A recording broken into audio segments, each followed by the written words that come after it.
Always find joy in the smallest of things. That is what we found in you. Oh, oh, oh, oh, you are joy. Never give up when the going gets rough. Hope is everything you need. Oh, oh, oh, oh, you are hope.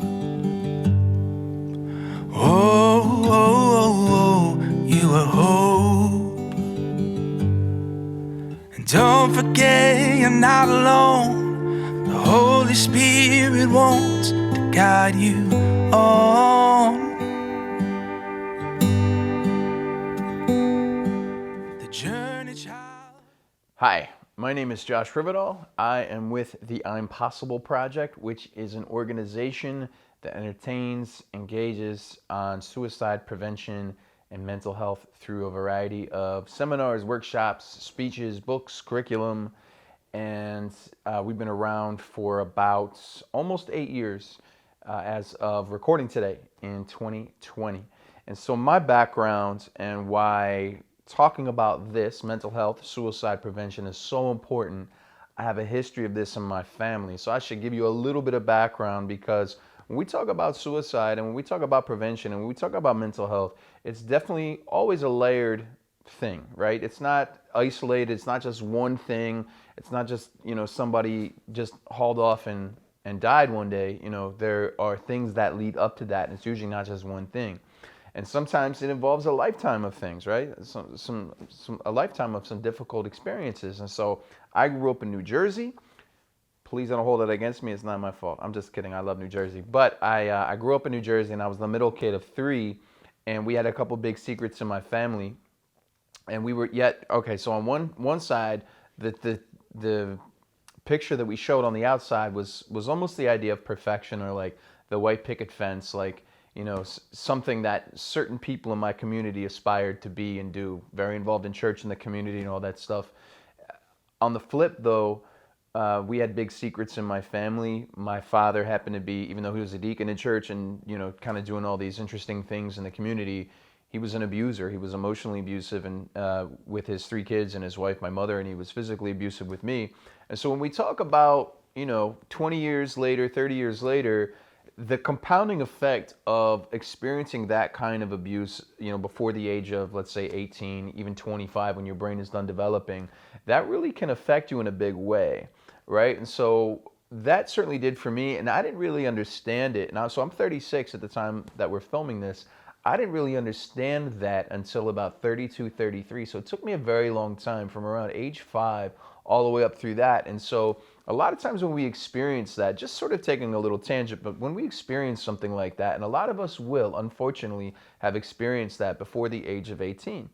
And so when we experience that, we don't often quite understand the meaning of it or why it happened, and sometimes we blame ourselves. But the other thing that happens is that we as people, we need to protect ourselves, especially like when we're little. And we start taking on behaviors and ways to cope around these difficult things that happen. And so when we get older, we start to cope in very similar ways, because our body says, oh, that thing that's about to happen is very similar to what happened to you as a kid. And so then you cope in that same way. However, it's not an adequate and healthy way to cope, right? And so I, as an adult, I can remember back in my early 20s, even like my late teens, there were things that I did and said and activities that I took part in that some might say, Josh, well, you were bad. You did something wrong. That's no good. You're not a good person.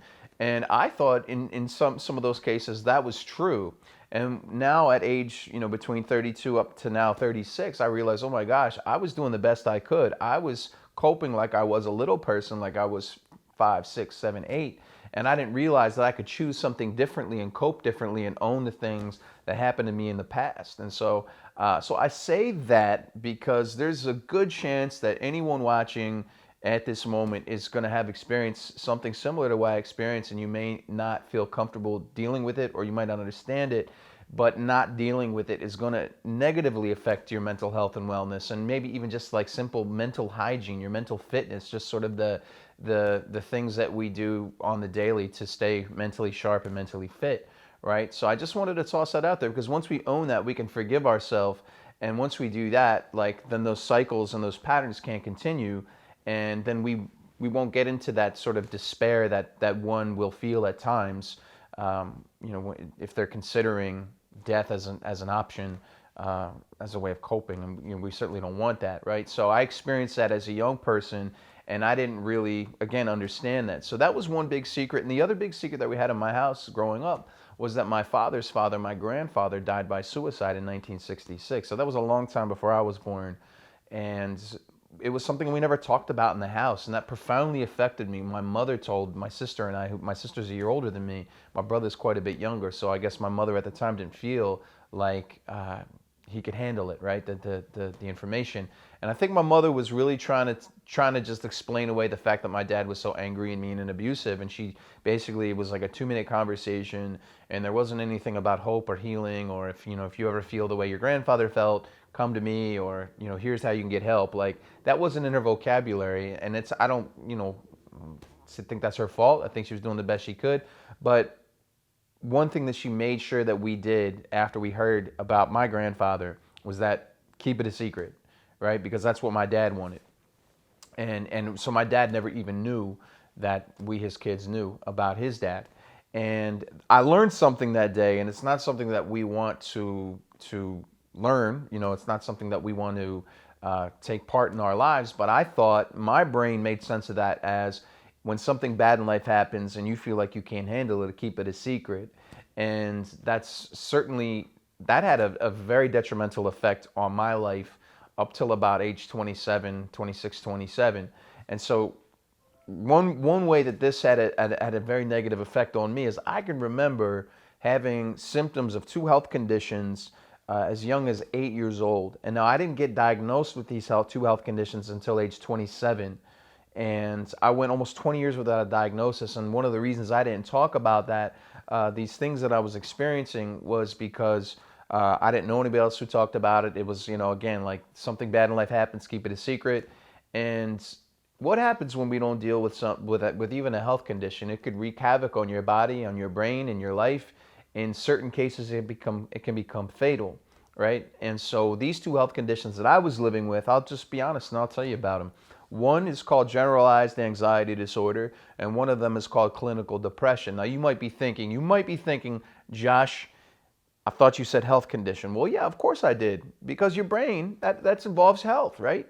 Your brain is an organ, your heart is an organ, I think your pancreas is over here. Your pancreas is an organ, and you've got to keep them all, healthy and doing well, right? But oftentimes in our society, we talk about, like, our health as if there's like a line on your neck, and below is your body, and above it is some funny magical thing we can't talk about. And that's, of course, not the case, right? Your brain is a powerful machine, right? Like, you've got let's say, a nice car, right? A Maserati, a Rolls Royce, some of you, an old beat up Geo Metro. It's none of my business. But we've got to tune it up every 3,000 miles. And that's kind of the way I look at it, right? Like, I got to keep my mental fitness sharp. And I didn't really do that up until age 27, 28. And let me tell you this as well. This is important because we don't really typically learn about or get a picture of somebody experiencing, let's say, depression or anxiety or bipolar or things like that, right? So I told you I live with generalized anxiety disorder, clinical depression. They are not a death sentence. I know how to manage them. I've known about them long enough. And so I'm able to do a variety of things to mitigate my symptoms. And I liken it like this, right? Like, so you manage your kidney, some people, that you manage your kidney disease, some people the heart disease. Me, I manage my depression and my anxiety. And so sometimes I feel like I'm boxing with a sparring partner, and my sparring partner is my depression. Let's say, just put it in those terms for a minute. And so sometimes, I know my sparring partner so well that sometimes my sparring partner will throw a jab at my nose and I can see it coming.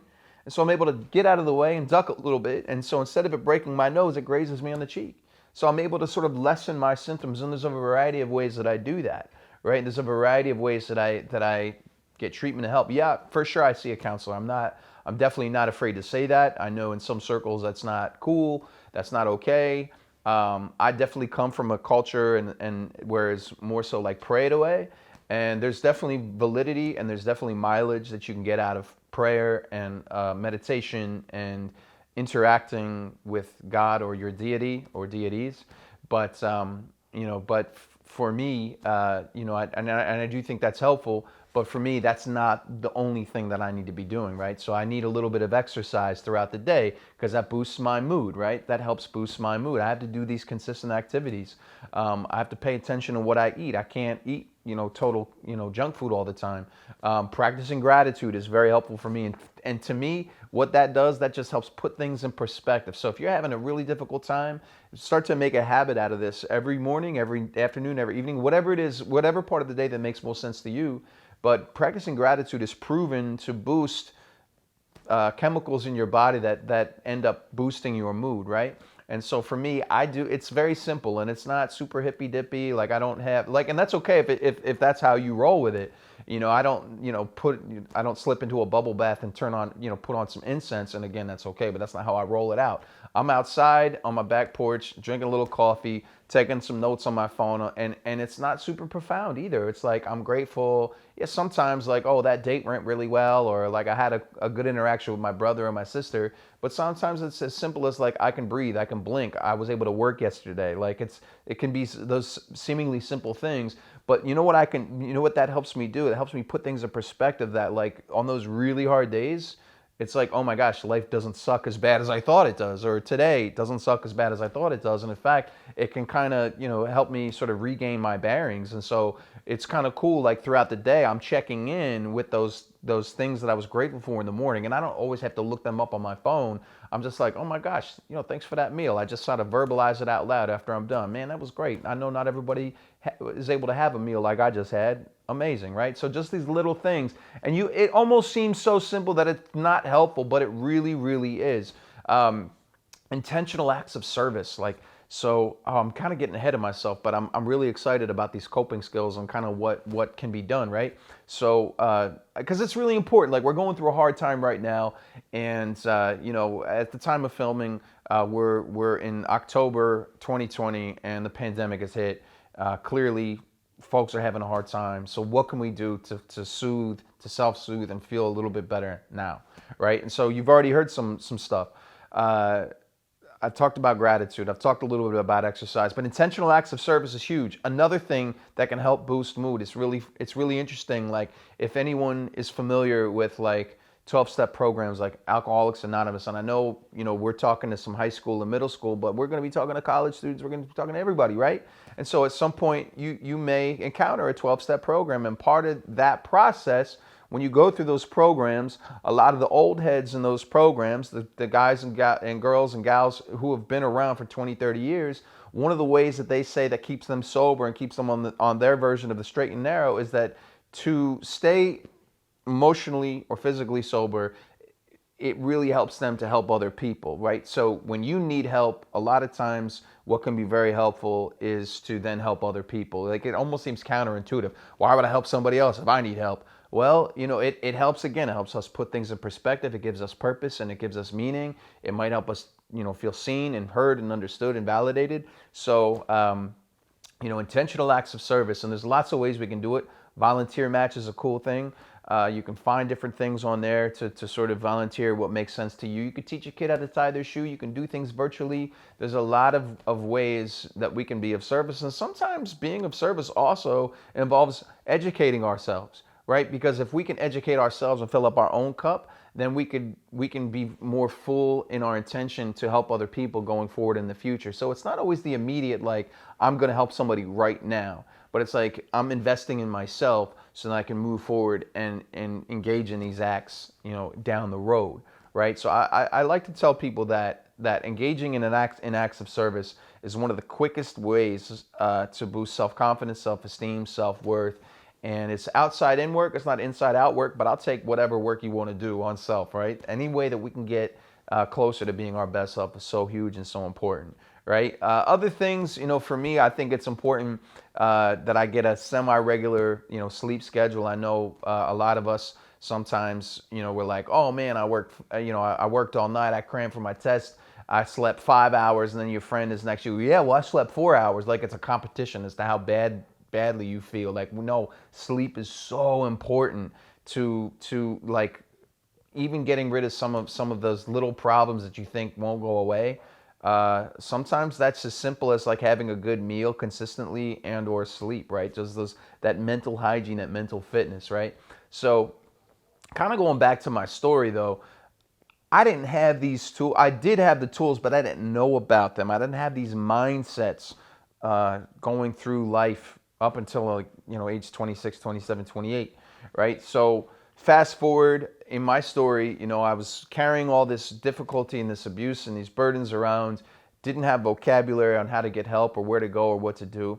And so I had, varying difficult times, through my late teens, my early 20s. And at that point, like around age 19, I became a professional actor. I moved to New York City. I started doing Broadway stuff and musical theater and voiceover. And it was a lot of fun. It was a really cool time in my life. And age 25 hit, and my parents broke up. My mom broke up with my dad. There was just not a good relationship. And so we thought that my dad was going to, I don't know how I don't know how we, what we really thought that he was going to do, but we didn't expect him to take that breakup the way he did. And so March 31, 2009, the day that they were supposed to finalize their divorce, my dad died by suicide. And it was a strange time in my life. I didn't like my dad, but I loved him, because my dad was not good to me. He was not a nice person to me. Yet he's still my dad, and I still saw some value in him as a human being, and I do love him. But it also threw my life into some major chaos and major trauma. And so over the course of the next 20 months, my life, like my professional life, was taking off in theater and musicals and some marketing stuff. And I was just I was going back to school, and things were really kind of cool in that sense. But my personal life was taking a huge nosedive. And so I wasn't taking care of myself. My two health conditions that I mentioned before, anxiety, depression, I didn't know about them. So the symptoms, I didn't know how to treat them either if I didn't know about them. So the symptoms were all out of control. And over the span of those 20 months, my dad died, of course, as you know. My mom more or less sued me and my brother and sister for the inheritance that my dad left us. And so I felt like I had no relationship with my mother anymore. And my girlfriend of 6 years, who I'd lived with for about 5.5, she left me as well because I wasn't a great partner at the time, and I just was having a really difficult time. So I lost, three major people in my life all at one time. And I didn't know this at the time. I know it now, that a lot of major change all at one time can be a catalyst. I didn't say cause, catalyst for suicidal ideation and thinking. Now, let me just be a little clear about that and take a quick tangent on that, because this is important, right? You heard me just talk about major change. Well, you're like, Josh, that's all we do. We experience major change. There's a lot of major change happening right now. What does that mean? Does that mean I or somebody else is going to be thinking of suicide? Not necessarily, but here's something. Here's a way you can be helpful, right? So if you notice somebody's going through a lot of major change all at one time, I'd say probably there's a good chance they may not have even talked about it, right? And so get them by themselves. You spend the time with them, whether it's on Zoom, in person, 6 feet away, smoke signals, however it is that you hang out with your person.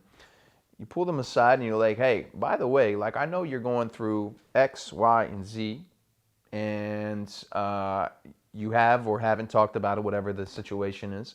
I just want to let you know that I see you. I see you. It's a huge thing.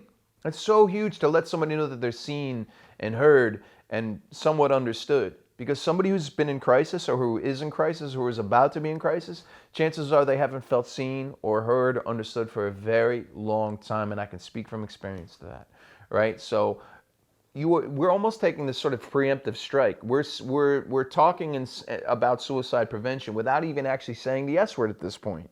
We're allowing people to see that they have value and worth, and that's what all of us want. We all want to feel that way. So by you saying I see you and validating them, and maybe even coming from a strengths-based place and saying, hey, whoa, I just want to let you know what I see about you, and you don't have to agree with me, and you're just planting a seed about, to remind that person how amazing they are, right? So I see you is such a powerful way to prevent suicide before we ever know or suspect, or that somebody may be experiencing suicidal ideation, suicidal thinking.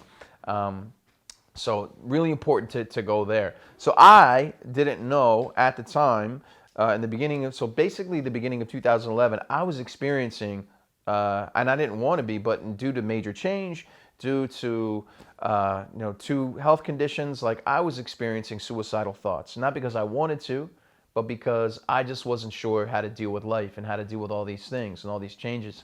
And so it got to the point in the middle of February where I started thinking about death. And luckily, I ended up reaching out to the last person in the world that I wanted to speak to. I ended up calling my mother, and it was a big risk, but I did so. And in the course of that conversation, she became my mom again. We, ended up, more or less striking up a friendship. And then from there, it really took about 9 months for me to feel like me again.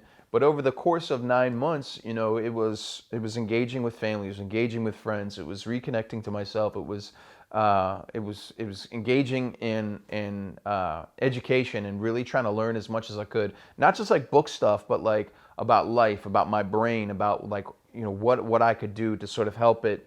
I was learning about my diet, about exercise. It was again going into intentional acts of service. It was of so many different things, counseling, right? That eventually I felt like me again, right? And so when somebody says that it will never get better, I have a hard time believing that. I really do. And so when I'm with somebody who's having a hard time, they might be in some level of crisis, and they ask me like, is it going to get better? What I'll actually say is, I think it will, but I can guarantee you it'll get different. That's always a promise that I can keep. It'll get different. Because I don't know when it's going to get better. And that's a tactic you can use as you're a friend or a loved one. If you're helping somebody, it'll get different is so important. And one of the best things that you can do is, for somebody, besides the it'll get better, before you even get to that place, the best thing that you can do is to listen. Is to listen and listen and listen. Oh, wait, and listen some more. Right? Because a lot of times we want to jump in and try to fix somebody, and you can't do that. Nobody in the history of the universe has ever fixed another person in their life. You can't do it. It's impossible, right? And so let's take a step back for a second. Let's say you suspect somebody is in crisis. You can actually ask them the S word. You can say, are you thinking of suicide? It's not going to make them do it, right? The statistics and research back that up. It's not going to make anybody do it. It's simply a gauge and a meter to see how strongly someone's thinking about it, if at all, right? And so if you ask that question, there's probably a solid chance that that other person, the person you ask, is going to get salty with you. That's okay. That has nothing to do with you. That could very well have to do with the stigma around suicide and receiving help and asking for help, but also maybe their fear, shame, anger, right? So you can ask again, like, listen, Trish, listen, Jeff, whatever your friend's name is, I'm not here to judge. I'm asking you because I want to know where you're at, and I love you and I care about you, right? Be explicit about that for sure. I love you. I care about you. You mean so much to me. Not in a shaming way, but in a really like getting them to know that they're important, that they have value, and that they matter. Because at times we forget that, right? And so we don't want people to forget that, and we got to remind and remind and remind. And that's why, at this point in my life, and I'll just take a step back and then we'll come back to the conversation that you have with somebody who's experiencing suicidal thoughts. But at this point in my life, on the regular, with the people in my life, and I'm not always great about it, but I'm doing the best I can and trying to be very cognizant of it. I try to be thoughtful about it, is to validate everyone I know as much as I can. Wow, I appreciate what you did. Wow, that was really cool. Wow, you look great in those shoes, sir, ma'am, whoever. It's not just a male or female thing. Even my guy friends, I cultivate relationships with men, other men who I can say, I love you to, right? Letting people know how important they are to us is so, so, so important. We need that connectivity, right, in different ways. But just being vulnerable with one another and being able to talk and have big conversations and to listen. So, again, going back to how to have this conversation, we cannot fix somebody. So actually with somebody, what I'll do now, when somebody comes to me, and it's usually not suicidal thoughts, usually it's a lesser crisis or it's a bad day, but it applies even to that level of crisis if somebody actually does verbalize that they're having suicidal thoughts. I would say to that person, first and foremost, how can I best be of service? Would you like me to listen? Would you like advice? Would you like me to scream and yell or cry? Would you like me to hold you? Like, how can I be of best service? Now you're honoring them as a person. You're not presupposing what it is that they need. And they might not know in that moment. That's okay. They're going to appreciate that you checked in and you asked them. Y'all, how many of you, especially, those who are maybe under the age of 20, but there's ways that this manifests in other parts of society.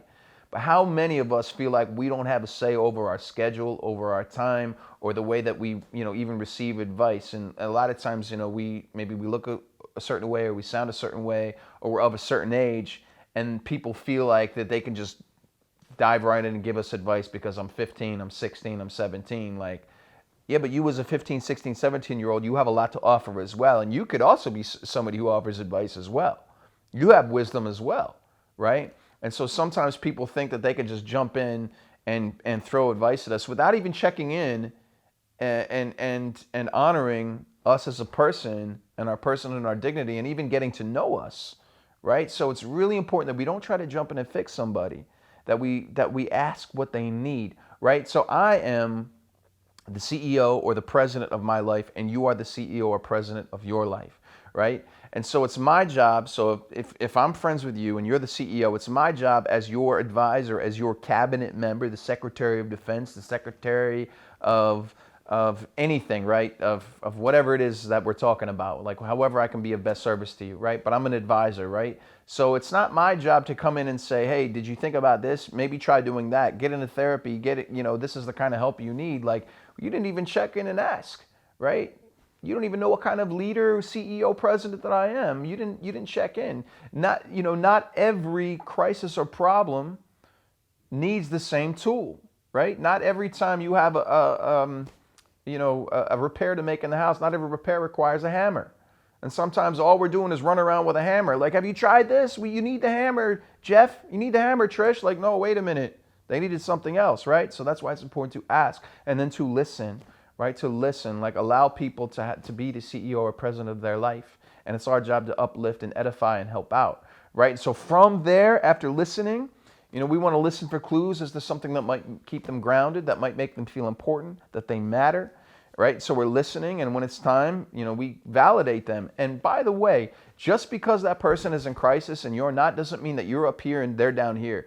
Y'all are both still here, right? They're still a complete and whole human being, and they're just having a hard time. Because the tables might turn at some point. I don't think you want somebody to treat you this way. We're here, right? You don't have to have all the answers. You can be vulnerable as well. A lot of times, you want somebody to open up about their crisis or their difficulty. But what's the incentive, right?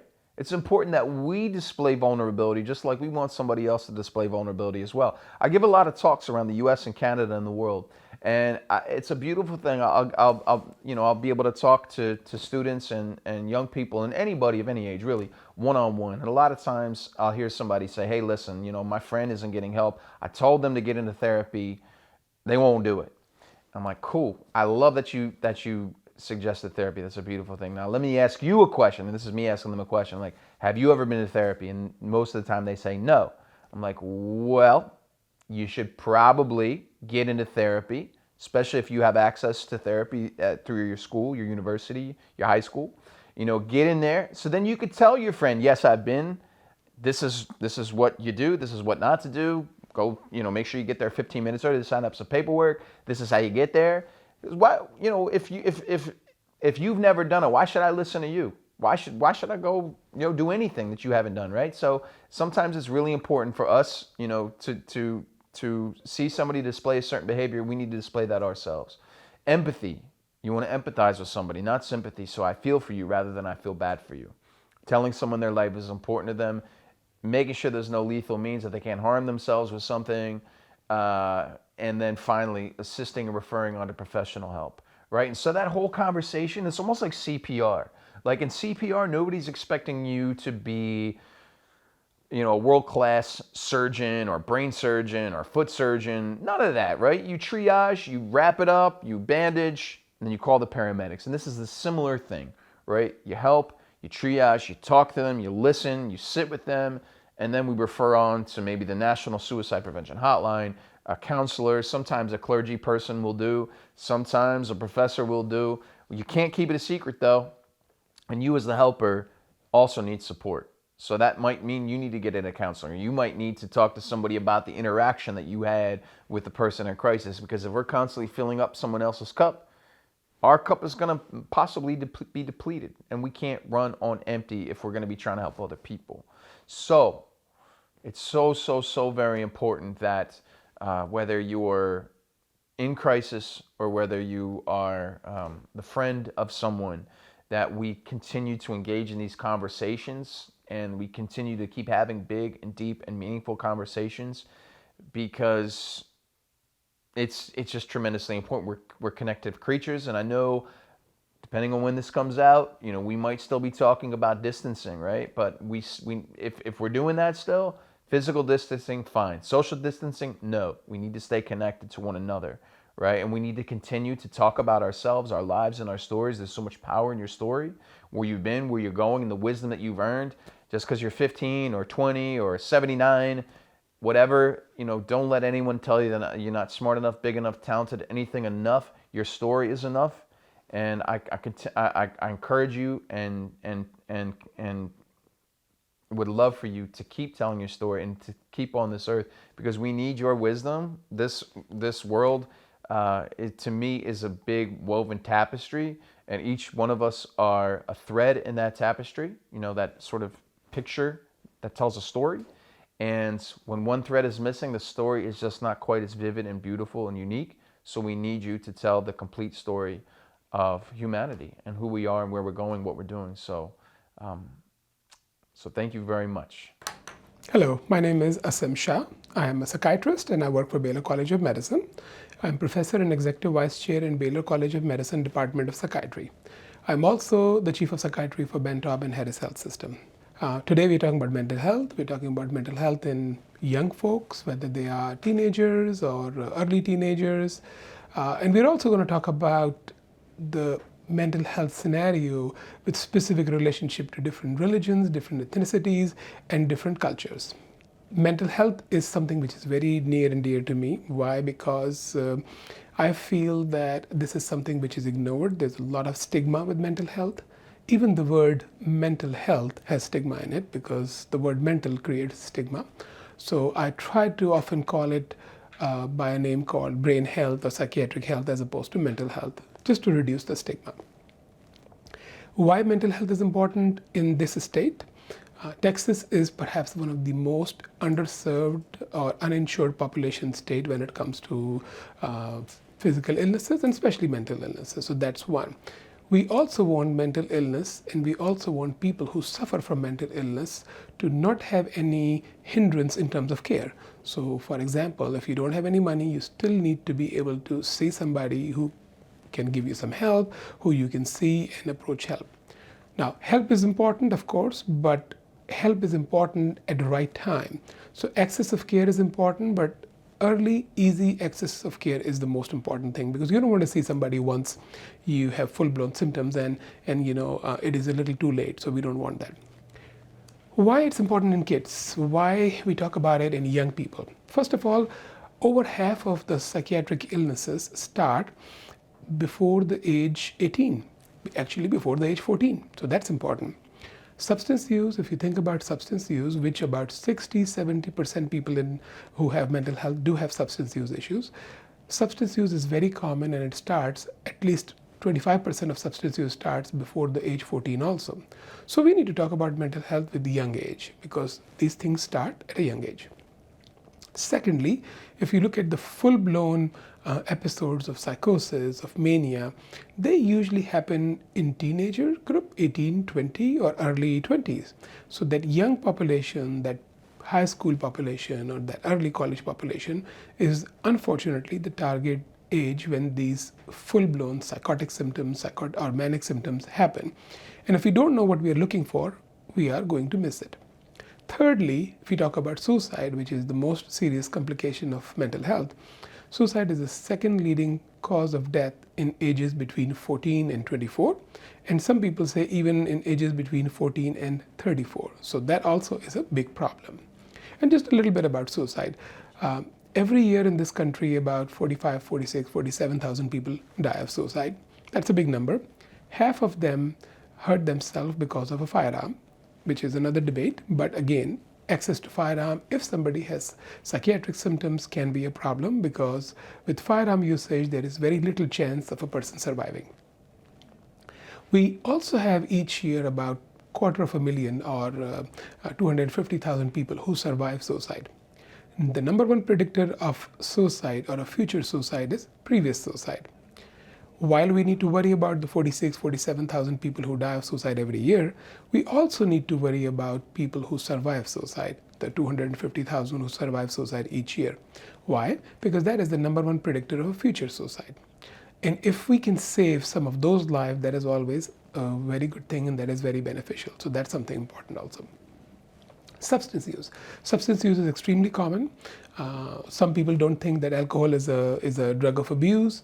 Some people don't think marijuana is a drug of abuse. Some people feel that marijuana is legal. It's not legal in Texas, so not for us at least. And the other problem with these substances is that whether it is marijuana or alcohol, they can be gatekeeper for other hard drugs. So let's start with substance use. Alcohol. Alcohol in mild quantity may be okay, but when people drink, sometimes they don't remember that they're drinking more and more and more. And what we say is that anyone who is drinking more than 8 ounces of beer or so every day, that could be something of a concern. And if you're drinking more than 14, 8 to 12 ounces of beer in a week, and if you're a female, more than 7 in a week, that could be a very dangerous sign. Why less for women than men, or female than men? Because the threshold of tolerance is less in women than in men by nature. So we have to be careful about that. Marijuana is another thing. What marijuana does to young people, it causes amotivational syndrome. People who use marijuana decrease their motivation, and people say that it relaxes me. And yes, it does relax you, but it relaxes you a little bit too much that you don't care about things. Certain amount of stress is always good for life, because stress is a motivator. Stress motivates you to do things. But if you don't have any stress, any urge to do things, you become kind of immotivational. So marijuana does that. Of course, marijuana and alcohol are very common in Texas, but after marijuana and alcohol, if you're talking about Houston specifically, cocaine is our third commonest drug of abuse in Houston, whether it is crack or cocaine. If you are in a countryside, whether it is Lubbock or small areas, meth becomes more common than cocaine because it may be cooked in the backyard. And then after these 3 or 4 drugs, we have PCP, which is relatively common, Kush, which is relatively common in our state and our city. Then come prescription medications. People tend to use a lot of prescription medicines, and some tend to abuse them. Xanax is the prime example. People buy it from the street and abuse that. People abuse pain medicines, Vicodin or so, muscle relaxants. And young people also tend to abuse stimulants, whether it is Adderall or any other stimulant. And they feel better, and they feel that they're able to focus and concentrate with that, and they want to take more and more, and that could be a problem. So we need to be careful about that. Now, back to psychiatric illnesses. Depression is, of course, the most common psychiatric illness. Over 20 million in the country suffer from depression, and there are warning signs and symptoms of depression. So the commonest warning sign and symptoms of depression would be losing interest in things. So if you are a person who enjoys playing sports, games, or watching TV or hanging out with your friends, if you're not doing any of that, that means that you have lost interest in activities you used to enjoy.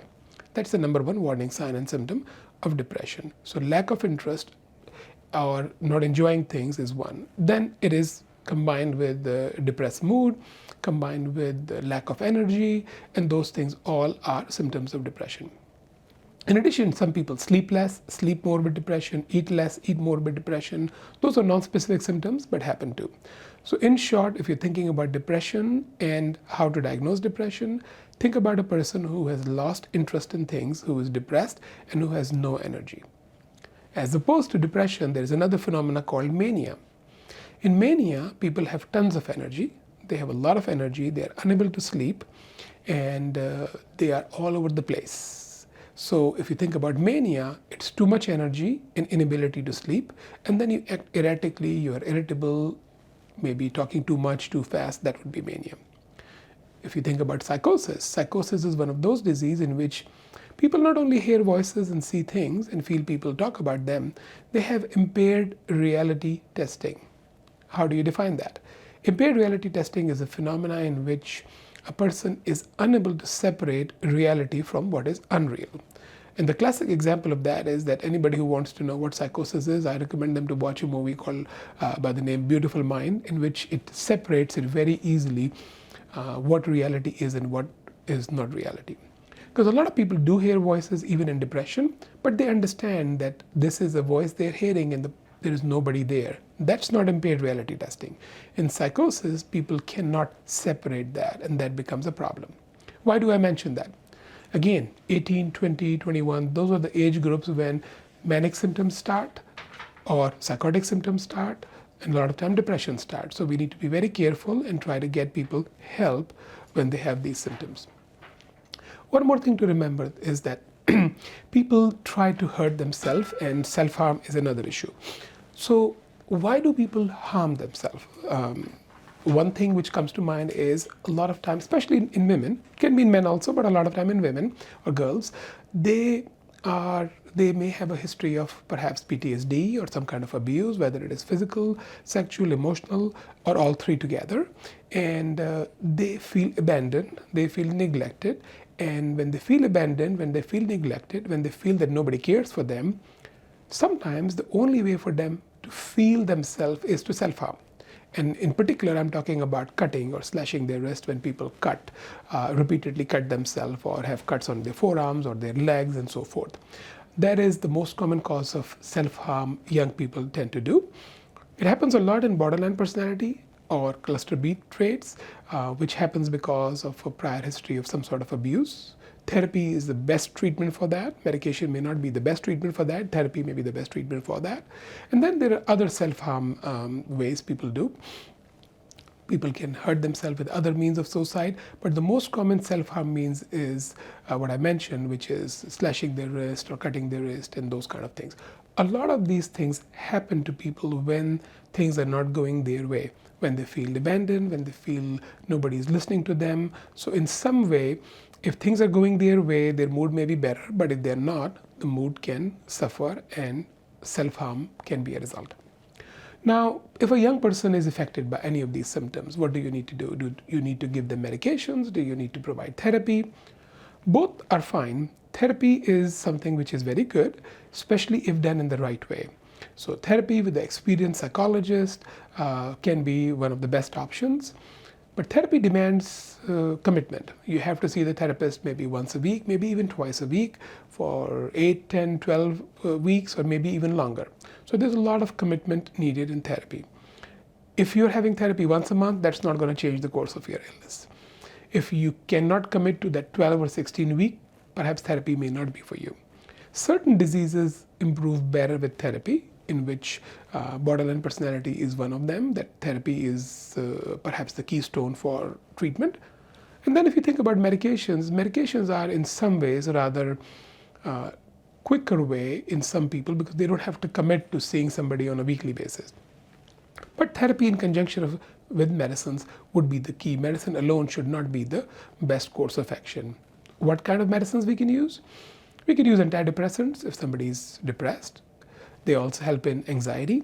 2/3 of the people with depression do have anxiety, and 2/3 of the people with anxiety do have depression. So SSRIs, SNRIs are a group of medications which can help both scenarios. Then if a person has psychosis, we can use antipsychotics. They work rather very quickly, and psychosis can be treated rather very quickly, but you may have to continue the medication. Then if somebody is manic, we have mood stabilizers which can be used. So today, in today's day and age, we have a lot of good medicines which can be used, and these medicines help a lot of people, and a lot of people get help by continuing to take the medicine. One more thing which is rather common in young people is eating disorder, anorexia, bulimia, and people don't think about it. So some teenagers, some young adults do have an image of themselves that they start feeling that they are a little more obese than what they are. So if their weight is 90 pounds, they still feel that I'm more fatter than somebody else. So their body image is distorted. And because of that, they start either dieting, eating less, or if they binge eat, then they try not to eat to cover up, or sometimes they throw up, also called bulimia, meaning put their hand in their mouth and throw up, forced vomiting, called bulimia. These disorders are also very common and can affect men and women both, more usually women than men, but can affect both. And they're treatable, but therapy is the cornerstone of treatment for these disorders also. So in short, adults, young adults, teenagers can suffer from depression, can suffer from mania, can suffer from psychosis, can suffer from anorexia, can suffer from PTSD, post-traumatic stress disorder. All these can happen. The point is that our goal is to identify these disorders at an early stage, not only identify, get them access to care, get them treatment, and continue the treatment.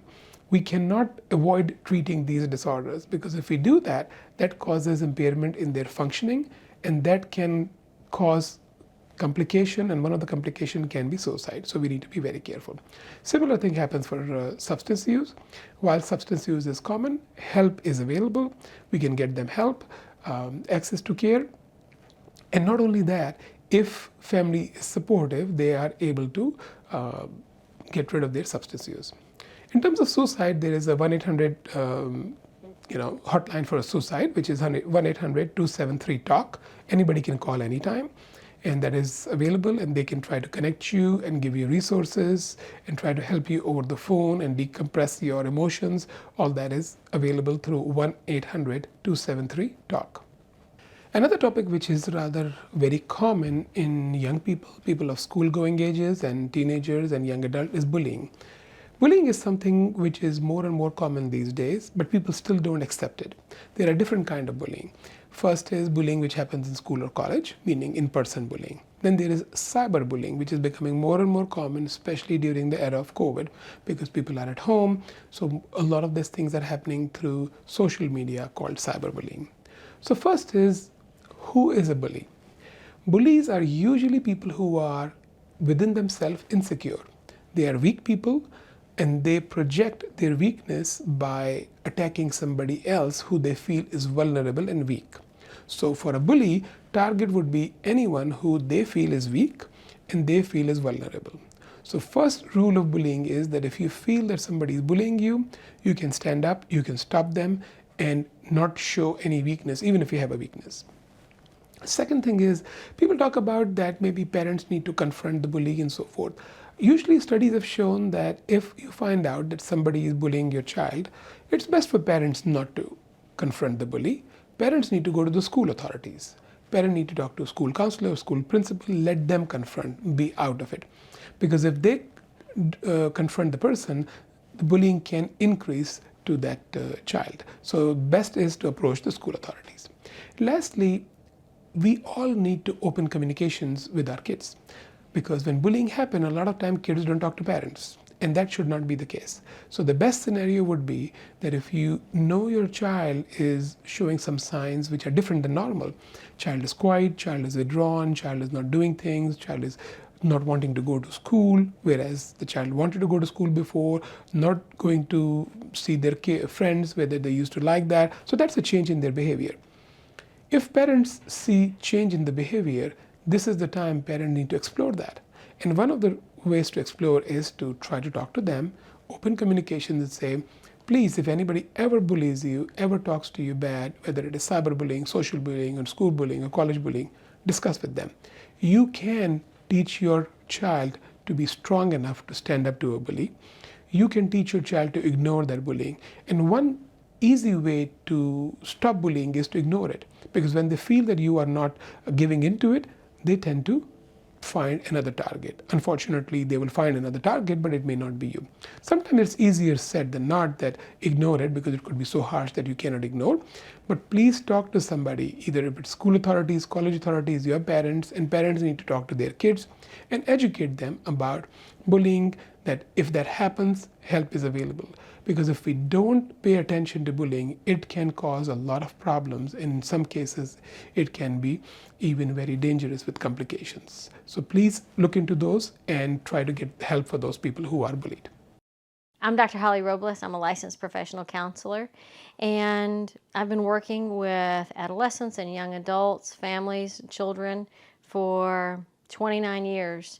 And in my time in working with families and with young adults and with teenagers and kids, one thing always seems to come up for individuals that are really struggling with mood and struggling with the stressors of life, and that's suicidal thinking. It's very scary whenever it's our child that is considering suicide, and many times parents don't even realize that their child has been thinking of suicide. Oftentimes kids talk to each other thinking that's the best resource, or feeling like they don't want to trouble their parents with the issues that they have going on. They feel like their parents work hard and maybe it's just passing and they can deal with the issues with their friends. Unfortunately, teenagers, children oftentimes don't know how to help each other. And we have children and teens and young adults then reaching out to each other and not reaching out to the people that really can help them the most, and the adults in their lives, parents, teachers, and the people that love them the most, that want to help them. And so oftentimes our children, our teenagers, and college students, young adults are missing the resources they need most, or Googling how to help. And so they may ask Siri for help, which is great because it gets them the suicide lifeline, but unfortunately it doesn't get them the true attention that they really need face-to-face on a regular basis. And oftentimes too, that can involve learning communication with parents, learning communication with a new relationship.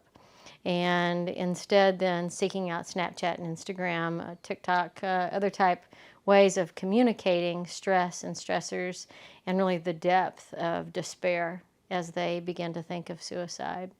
So it's very helpful for adults to continue to try to reach into their teenager's life and into the life of their young adult. We may feel like as parents that they are off doing their own thing, having a good time, and they really don't want their parent involved in their life. And unfortunately, that's the exact opposite of the truth. But teenagers may not recognize how to engage their parents with that level of stress and crisis, and may just avoid the conversation altogether.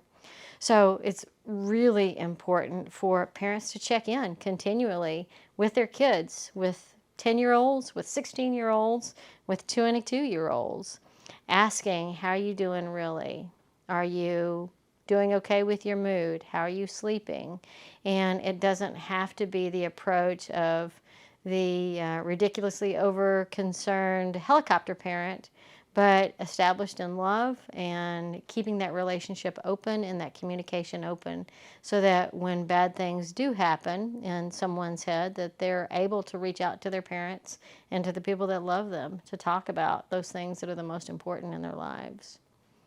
So in figuring out how to help our kids, many times parents don't know where to go or who to turn to whenever they feel like they may have the most crisis in their own home. Reaching out to the school may be very helpful. School counselors are great at keeping resources available, as are university counseling centers. Oftentimes, they will be able to do suicide screenings in their own office and make referrals as appropriate to individual providers that can really take care of that individual's needs. Schools these days have gotten very well versed in vetting providers and keeping lists of mental health providers in the community, as well as, after doing that initial screening, sending that student and the parents to an emergency facility for a psychiatric or crisis evaluation. Many times, as I've worked in schools over the last almost 30 years, when I see a parent that I've made a phone call to, parents may become defensive, they may become angry, they may feel like the child is doing this for attention, and may minimize the extent of the child's pain. I've also seen many other tragic situations where students don't tell their parents, and then there's a very negative outcome after. So school personnel want to help. They want to be there to provide resources and to stop any potential loss of life among their students. A loss of life by suicide of any student in any student body, no matter how unpopular they believe they are, really does rock an entire community for years, not to mention what that does to the family. And so schools are highly motivated and now more and more trained in providing trained counselors that can do basic screening assessments and send your child or a child that you may know that seems to be doing very well. And let's say it's a child that's in school that they're not failing classes, they seem to be happy, but they might have posted something cryptic on a social media site. School districts are very good now, and there's been quite a few laws that have passed in many states that individual is required to have a service available to them at the school. And that means that suicide assessment, that basic suicide screening, so that we can catch every single student, every single child, every single adolescent and college student before they do something that would be potentially tragic. So if you believe your child is struggling with moods and don't know where to go, that's a pretty common feeling, and it's a pretty common experience for a lot of parents. Pick up the phone and call your child's school counselor. If they can do an initial screening and sit down and meet with your child, then they will be glad to do that. If not, they'll have resources available to you so that you can reach out and have that done immediately. Also, local emergency rooms do that assessment as well if you believe your child is imminently suicidal, and if you believe that your child needs specialized mental health treatment. There are individual mental health providers that are specifically trained in assessing suicide and dealing with individuals that are very high risk for attempting suicide. Ultimately, when our children, adolescents, young adult children struggle and may have beliefs that they will imminently act on their thoughts of suicide, a short-term, oftentimes crisis stabilization stay is necessary in a crisis facility. And that can be a very scary experience for parents or for the individual, because it may mean for that individual that they feel like they've given up, they've lost, and it may, that entrance process, make them feel like they're being established as being crazy. And saving a child's life, especially your own child's life, is so more valuable than briefly experiencing them being angry with you. And speaking to that, many times counselors, parents, friends may fear that they have to keep a secret, and that child's suicidal ideation has to be kept secret. And I want to strongly caution you to never make that promise to keep someone's suicidal thinking secret, because some secrets have to be shared. And when we know that someone is thinking of suicide, that is something we absolutely need to tell someone so that we can get them the help that they need. Oftentimes, we can do that on an outpatient basis with getting crisis stabilization and support, but sometimes that is necessary for a higher level of care, for a crisis stabilization stay. You know, kids these days in this generation are exposed to so many different things than even millennials or Generation X or baby boomers, and the level of stress that students are under now, if they're doing face-to-face classes. I see many times we have students that are in 5 AP classes, 2 or 3 extracurricular activities, and staying at school till 6, 8 o'clock at night, Monday through Friday, and then events on Saturday. And then their social life consists of interacting with their friends at school, but also continuing to socialize after hours, at bedtime, after they're done with their homework, and the constant chatter and communication over messaging apps. So the children that are growing up in this generation, up until about the mid-20s, where our millennial generation begins, is experiencing an overwhelming amount of stress. And with that level of online involvement, there's much less problem solving and public, personal interaction that students have with each other. So we're seeing more and more that our kids that are adolescents, young adults, don't have the problem-solving ability in interpersonal relationships that they might have had 20 years ago. And in so doing then, when they are under a significant amount of stress, really buckle under the stress and struggle with how to deal with their emotions. There have been quite a few new theoretical models for treatment that have been established in the last 10 to 20 years, especially in regard to treating students exactly the way I've described. And so addressing ability to regulate emotion, ability to regulate our moods, and dealing with high levels of stress is really key in as we educate our children as they're growing up, but also in therapeutic providers working with our kids.